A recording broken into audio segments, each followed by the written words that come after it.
Dr. Jaffe, one of our customers writes in and asks, do you recommend a patient wean off of L-Ascorbate after a C cleanse if they don't intend to take a maintenance dose? Well, first and foremost, I would like to sit down and explain to them why taking the daily maintenance dose based on the C cleanse is really, really important. If they're not going to do that, remember that the C cleanse is usually done within a few hours of one day. So you don't get rebound scurvy after a C cleanse. The C cleanse, however, does guide you as to how much total oxidative burden the person is under and therefore how much protective antioxidant ascorbate they need.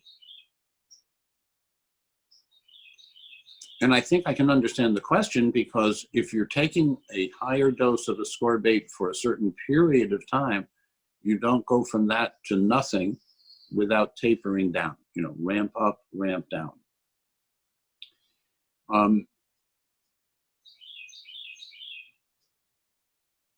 I can understand why someone would do a C cleanse and then decide to not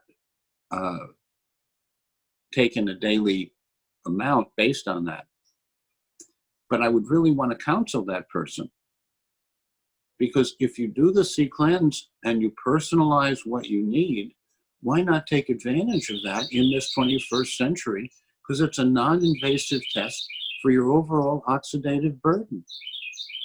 Now, it's your information and it's your choice, but to me, it's a life-giving, life-sustaining, life-enhancing choice that I would urge people to make.